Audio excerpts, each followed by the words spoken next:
Hi,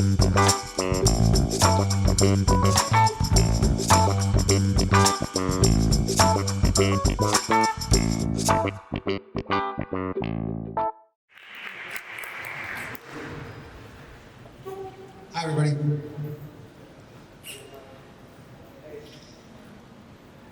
So we're going to talk about growth frameworks and how to use them in our everyday life.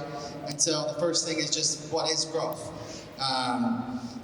We don't have a ton of time, so I'm not going to go and read through all the different definitions. But basically, the way that I think about it is it's using a data-driven approach to your customer and your customer life cycle, and using that to drive insights. And part of what I think about growth is not just the field, but also about growing. And when I think about that, I really think about what am I trying to do today? And ultimately, what I'm trying to do today is try to get 1% better. And when you think about that small little incremental change, that 1% better, if you can get 1% better each day for a year, you end up more than 37 times better by the end of the year.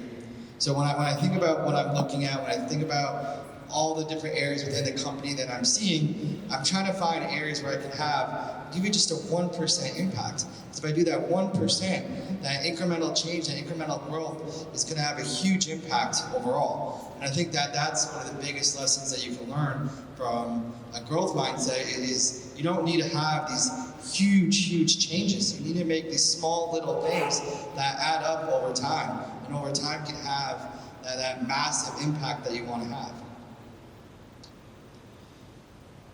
The next thing that I think is a really interesting insight, you pull insights from everywhere, right? And I watch a lot of South Park. I think there was a really interesting episode where they highlighted the underpants gnomes. So I was going to play a clip in case anybody hasn't seen that episode. Damn, dude, this place is huge. Yeah, it's almost as big as Carmen's ass. No, it isn't, you gag. This is where all our work is done. So what are you going to do with all these underpants that you steal? Collecting underpants is just phase 1. Phase 1, collect underpants. So what's phase 2? Oh, what's phase 2? Phase 1, we collect underpants. Yeah, but what about phase 2?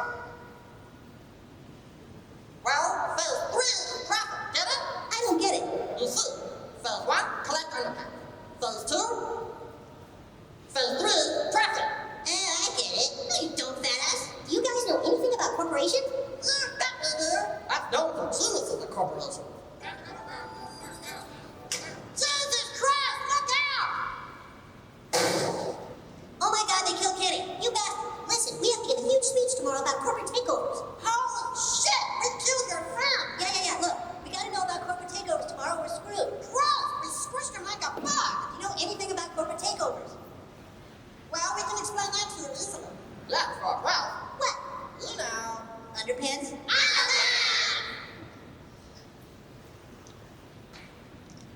So I was sitting in a meeting, and one of the guys said, okay, we're gonna go launch this plan, and then we'll make money.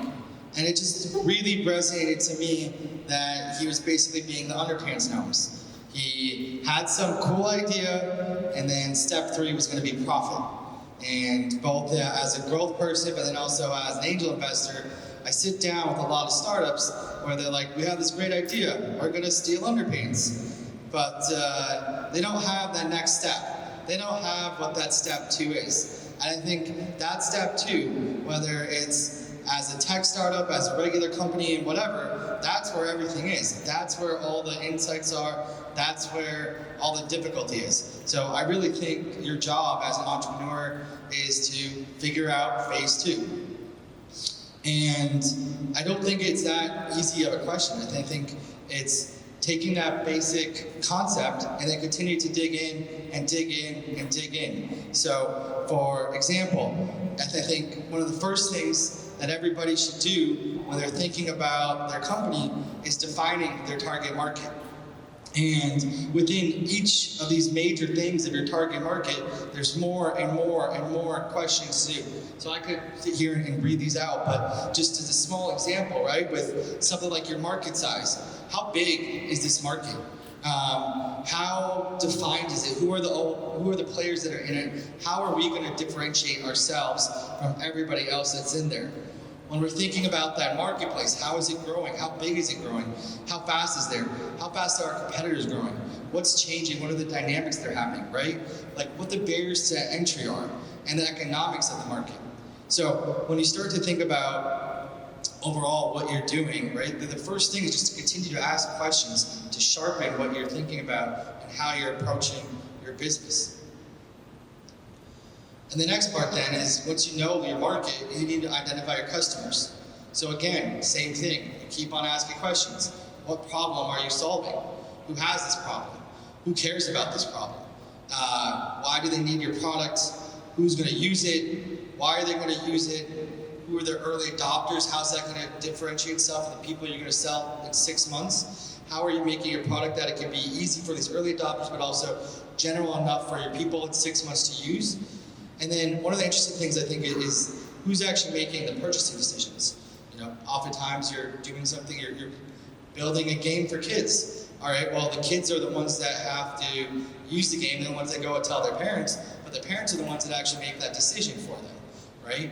Or you're going and you're trying to sell something to a VP of engineering, then the VP of engineering is the one that actually controls the budget, right? It goes to the CTO, it goes to the CFO. So who's the one that's actually going to have to make that decision? And how do you relate the person that has the problem to the person that's going to make that ultimate decision?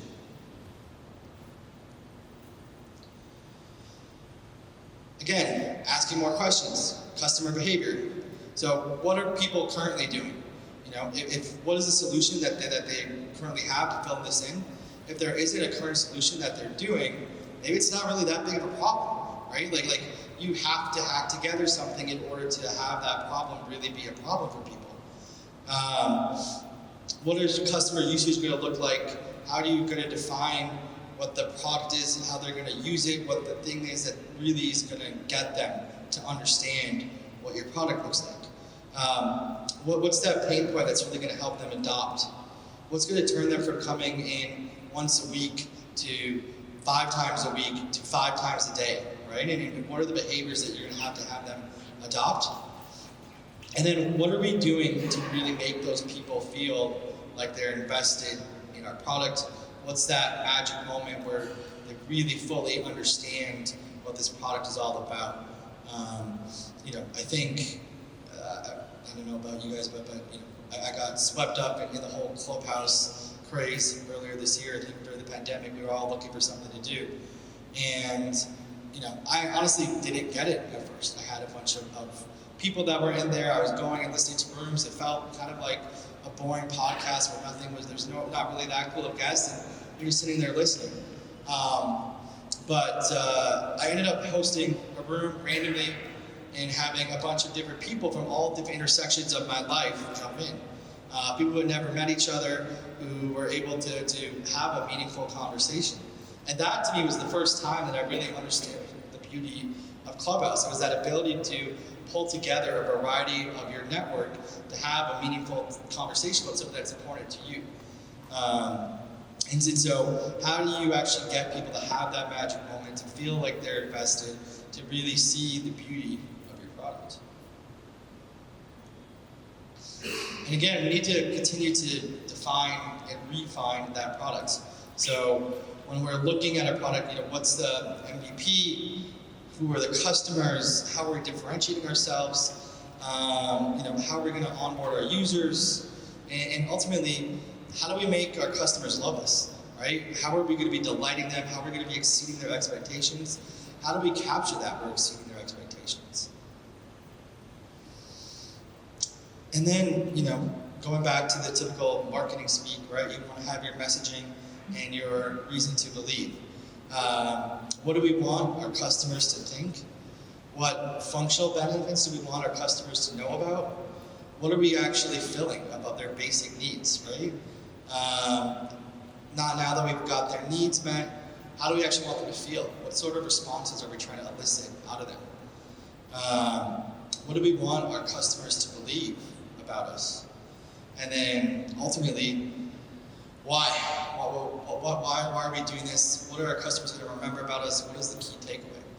And so I feel like these are all things that kind of apply to a growth mindset, but also whenever I'm thinking about my daily life, right? Every interaction I have with somebody, what I want you guys to walk away with from this, right? How do I want you to think about me? How do I want you to feel after our interactions?